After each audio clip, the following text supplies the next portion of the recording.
So this seems to be a popular topic on YouTube. I've seen a lot of other people talking about this, and I kind of thought it would be interesting to give you guys my 2 cents on this. So this is basically how to invest $1,000. I have like the 4 places that if I was starting off and maybe I was 18 years old, let's say that I had saved up $1,000 from working summer jobs and I was looking to get into some kind of investment. You know, I have some extra money around.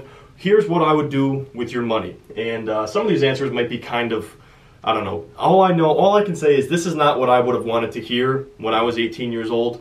And the primary reason is because a lot of people have this idea in their head that they can just go invest in a stock and they can make, you know, 10 times their money or 100 times their money in a short-term period. And unfortunately, there's a lot of very deceitful people out there in the realm of stock market trading.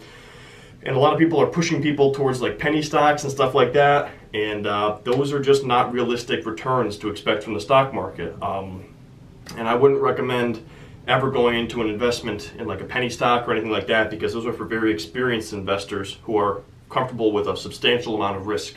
So I wanted to throw that out there at first. If you guys are like thinking about buying a stock, do not buy a penny stock. And I'm going to be doing a video soon, really going in depth about penny stocks and the reasons why you should avoid them like the plague. Personally, I've never invested in a penny stock, and I probably never will. I do talk about them on this channel sometimes just because it's a popular financial topic, and I kind of study the trends on YouTube and I see what people are searching for, and I make videos a lot of the times based off of search trends. So I do talk about them just to educate people, but personally I don't invest in them, and I really don't advise most people to either. So before you want to start investing, there's a couple things I recommend that you do. The first one is pay off any high interest debt that you have. So let's say you have like a credit card and you're paying, I know personally on my Discover card, my interest rate is like 19% a year. I never carry a balance on it, but let's say for example I had credit card debt and every year I was paying 19% interest on that. You are not going to invest your money in anything that's going to give you better than a 19% return. So pay off any high interest debt that you have before you even consider investing in any form, even as little as $1,000, because odds are that you're never going to find an investment that's going to make you more than what you're paying in interest. Now, the one thing that I will say though, like let's say you have a car loan.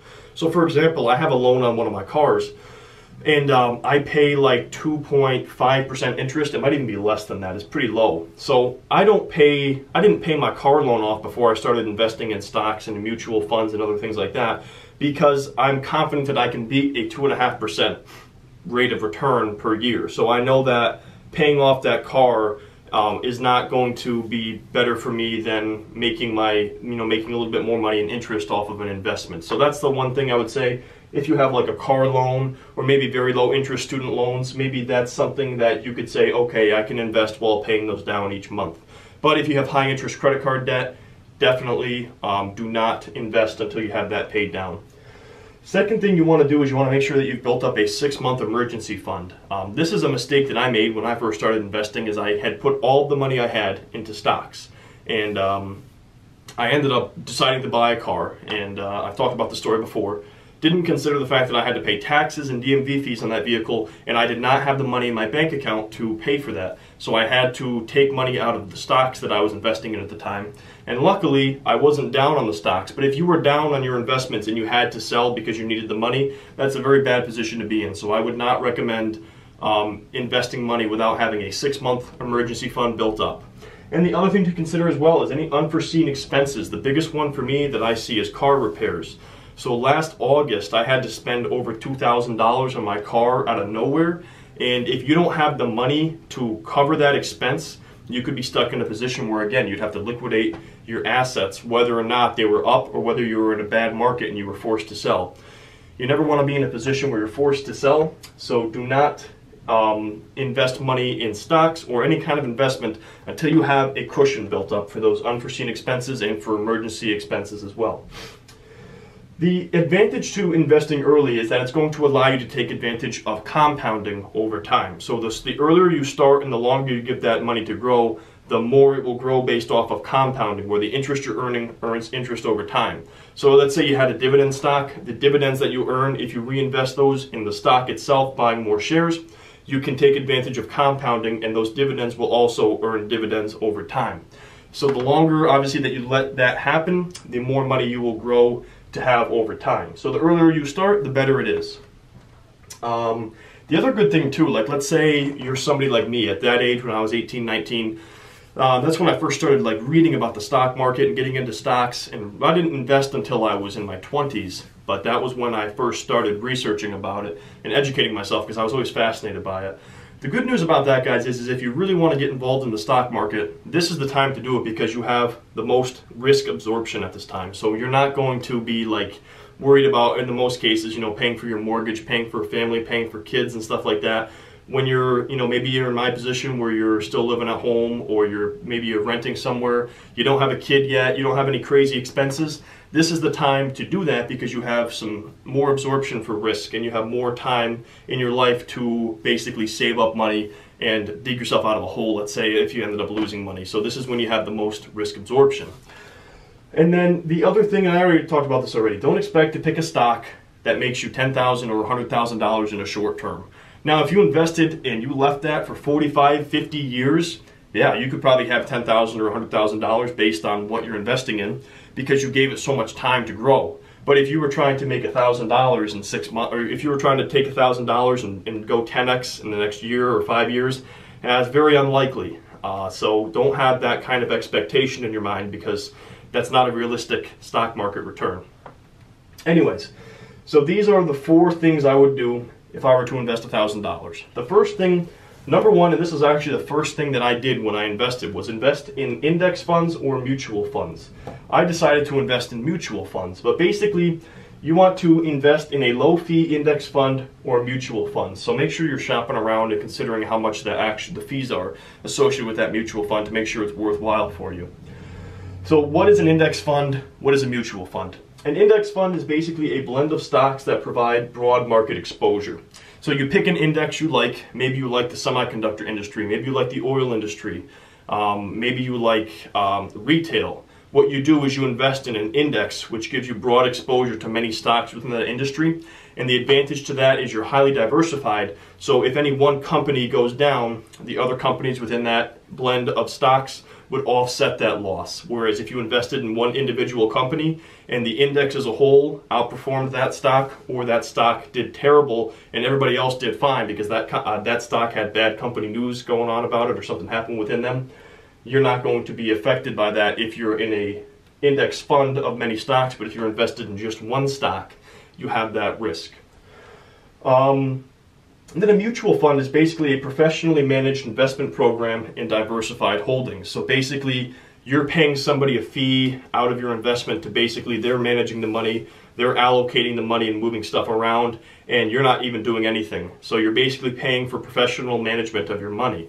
And the idea is many people collectively pool their money into a large fund, and that fund itself is managed by the money managers and everybody associated with that mutual fund.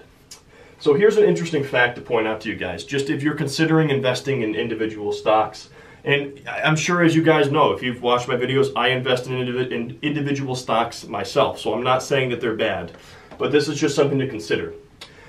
From 1997 to 2012, the all index portfolios, so those are portfolios that were consisting of all index funds, outperformed actively managed funds by 83.4% of the time.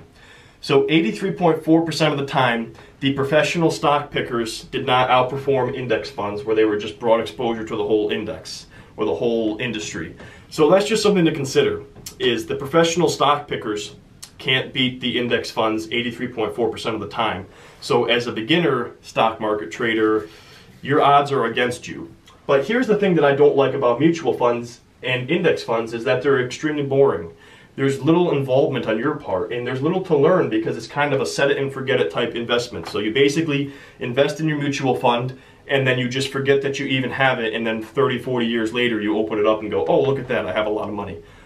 That's basically mutual funds in a nutshell. There's not a lot to learn about them. I mean, you can decide what fund you want to invest in. Maybe you're looking for a global fund or just one on just certain markets or whatever you're looking to invest in. But besides that, there's really not a lot to learn, and there's no real involvement on your part with them. So that's the disadvantage. Is if you're trying to learn about the stock market, you're not going to learn a ton by investing in mutual funds because there's just not a lot to learn. it's a very passive investment strategy. So I do have money in mutual funds, but I also do the individual stocks too, because I like learning and I like being active with my investments, also having some passive but some active investments. And just a couple of examples of places you could get mutual funds. Probably the number one is Vanguard. Number two is probably Franklin Templeton. That's where I have my mutual funds. And then these two are kind of new, Betterment and Wealthfront. They're considered robo-advisories or robo-advisor services, where they basically have computer programs automatically adjusting trades and doing the management based on computers. And the idea with that is less human involvement means lower commission costs, so it's a cheaper investment strategy. Personally, I don't have any money with Betterment or Wealthfront. At some point, I do want to look into that though, just out of curiosity. Okay, so number two. So like we said, the first thing I would do is invest in some mutual funds. But if you want to learn more and you really want to learn about the stock market, your best bet is to invest in stocks. So stock picking shouldn't be your primary investment strategy. It's not mine, and unless you're really, if this is what you want to do full time and you want to be learning as much as you can about stocks and studying them day in and day out, maybe you'll have a lot more money in stocks. But most people set aside a percentage of their portfolio towards individual stocks. For me, it's less than 25% of my entire portfolio is in individual stocks. That's probably a healthy amount. I don't think you'd want to have much more than that. But like if you're younger and you're looking to learn about the stock market, investing in individual stocks isn't a bad idea. So what I would recommend that you do is pick one company that you really like. Don't worry so much about what the stock is doing right now, because you're looking at a long-term investment. You're looking to buy a stock, you're looking to hold it for a long time and kind of learn about studying company fundamentals and looking at charts and checking your stock and keeping track of how much money you're making and looking at dividends. You're not looking for a short-term investment at this time in your life. So I would recommend pick a company that you really like. Maybe you're into wrestling and you want to invest in WWE. Maybe you really like Disney. Maybe you like Coca-Cola. Maybe McDonald's. Whatever it is. Maybe you really like Apple. Pick a company that you really like and invest in that company. Now, if you're not partial to any certain company, what I would recommend is look for a well-established company that pays a dividend. So find a nice dividend stock for a long-term investment, because that's where you can take advantage of that compounding. So over 20, 30 years, if you're reinvesting your dividends, you're going to have a lot of time for your money to compound. So that would be what I'd recommend as well. Now, this is a huge question I get all the time. People are like, okay, so if I'm investing $1,000, should I buy 10 different stocks? And my answer to that is no. I would buy at most 2 different stocks, $500 in each stock. That is because there are commission costs associated with your investments. So for me, I personally trade with Scottrade, and it's $7 per trade. So when I buy a stock, I pay $7. When I sell a stock, I pay $7. So let's say, for example, you put $100 into a stock, okay? When you bought that stock, you paid $7, and then when you sold it, you paid another $7. So there's $14 or 14% of the total value of what you have invested out the door right there. So in order to make your money back on that investment, the stock has to come up 14% in value just for you to break even. So for that reason, I recommend having enough skin in the game that you can offset your commission costs. So I would say if you're investing $1,000, at most pick 2 companies and do $500 in each. I don't personally recommend that anybody invests less than $500 in a stock, unless you're investing in some other form where you're not paying commission. I don't know. There's a lot of investment, and there's a lot of stockbrokers out there, and they all have different features and stuff. I don't know. I just use Scottrade out of convenience, but I know a lot of people have reached out to me and talked to me about like low commission trading, and I don't know. If you guys know of a way you can invest without paying commission, more power to you. But if you're paying commission on your investments, consider that you need enough skin in the game to offset your commission. Okay, number 4. I'm sorry, we're on to number 3. That's why I'm screwed up. Number 3. This is my favorite way to invest $1,000, and this is like what I recommend you guys do. Above all else, invest in a side hustle. So start your own business. This is the type of investment where you could see a 10x or 100x return, is when you're investing in an actual business yourself. So I wanted to just give you guys a couple of examples of things you could start for under $1,000 or for $1,000 total.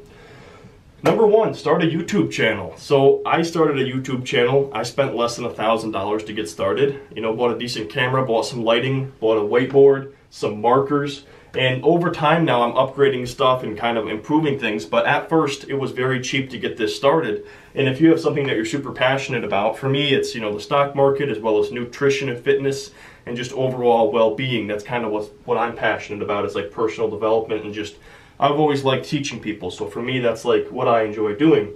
I was able to turn my passion into a little side business that actually does make a little bit of money here with the ad revenue on the channel. So start a YouTube channel, start a photography business. If you really like photography, invest in a good camera and start doing like wedding photography, something like that. You could do face painting. This was interesting too. Maybe you get all the supplies needed to do face painting and you start doing kids parties on the weekends. Maybe you want to go be a clown, buy a professional clown outfit and do that. I mean, I know this sounds kind of silly, but you can make money doing this stuff, guys.